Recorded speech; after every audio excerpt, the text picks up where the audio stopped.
Hi guys, and welcome to another video. My name is Julie, and in this video I'm going to talk about the matrix, or the collective illusion, and how it feels like to wake up from that. And this is something that if you haven't had an authentic awakening, maybe you can imagine it or try to understand what this is, but it means nothing if you really don't experience it firsthand. And if you are experiencing waking up from the matrix, there will be no doubt, because it will be self-evident, and you will know when you do.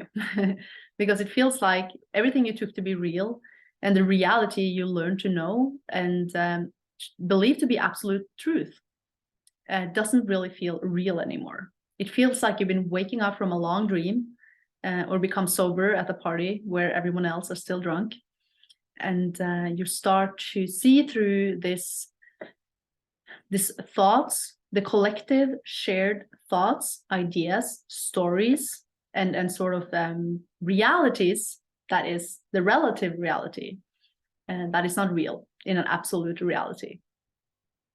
And the matrix, or the illusion, the collective illusion, is different between different cultures and different groups of people. And I noticed this when I was traveling in South America. I was traveling at the time of my awakening. So I think that helped me to see this part or perceive it in this way. But I remember that I met people that hadn't even heard about my country, Norway. People that were not aware of that part of the world and didn't care at all about the things or the cultural values that we had. Of course, there were like shared things as well. And humans in general, we are more similar than we are different across the world. But the cultures and the things that are perceived to be important seems to vary. And the stories we tell and how we experience the world to be is very different from culture to culture. And it's we are being shaped by our culture as well. And this happens naturally by us being around people that firmly believe in the world that they're living in their minds. And it is constantly reaffirmed in conversations, through the media, in school, when we listen to music, right? So it's constantly affirmed that this is the real reality, until we wake up and we realize that this is just a bunch of ideas and concepts and stories, and in the absolute reality it doesn't really exist. For example, to use Norway as an example, Norway is a country that only exists in the relative world. It only exists because we agree that it exists, because it's a story that we have told ourselves about this geographical area, and we have given it a name with laws and infrastructure and a political system, right? So we have built a lot of things, ideas on top of that idea that Norway is a real thing. But it's not real in an absolute reality, because the animals can't perceive it. A dog or a wolf or a bird doesn't know what it is. It only exists in the mind.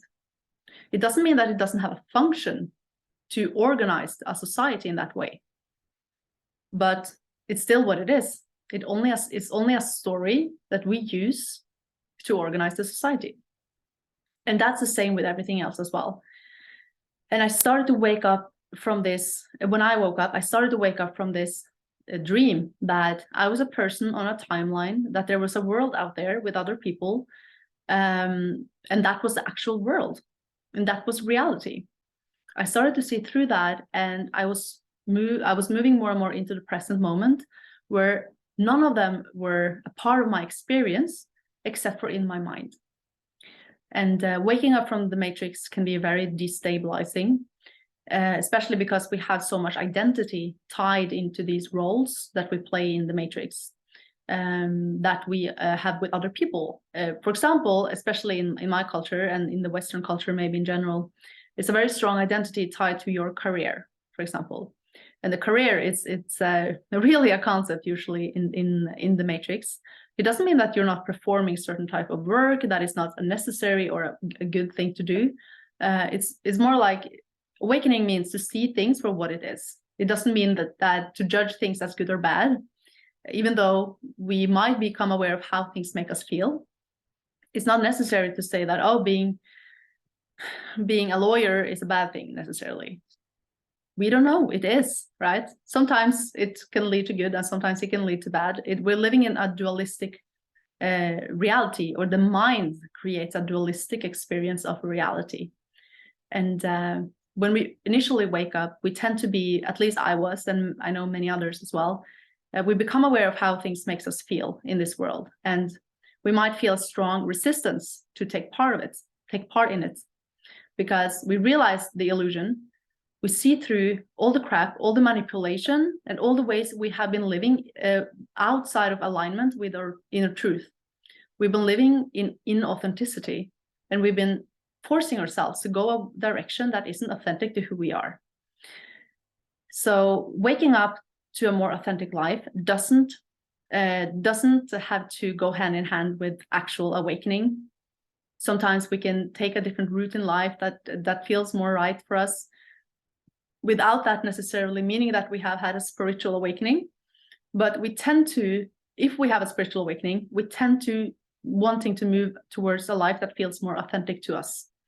And many of us, we can become angry at the school system and how it suppresses or it encourages children to suppress their critical thinking and their creativity, and to instead be obedient and do as authority tells them to do, and think as authority tells them to think. And we continue this pattern. By the time we're done with school, we are so programmed to follow authority that we do this in society as well. We do this in every area of life, right? In the health, in finances, in politics. We do it by watching the media. And we do this in the job, in work as well, in work life, right? So this is how we are programmed through the school system. And I believe more and more people are becoming aware of this kind of manipulation in the world today, and how it's goes against our true nature in many ways. At the same time, spiritual awakening makes us see that the reality to these things, they're not real. They're just stories. They're just like smoke. You're trying to catch smoke, right? At least that's what it was for me when I started to wake up and I started to see through all the stories of the culture, of life, of everything that I believed to be real, which was just stories. It was like trying to cling on to them, felt like trying to catch smoke. It was just nothing there. And it just led me back to the present moment, where I always was and will always be. So that's for now. And I hope this video resonates. And leave a comment below if you have woken up from the matrix and how you experienced that. If you also resonate with my teaching, then you can watch my free masterclass, and I will make sure to link it down in the description below. And as always, like and subscribe. And until next time, much love and namaste.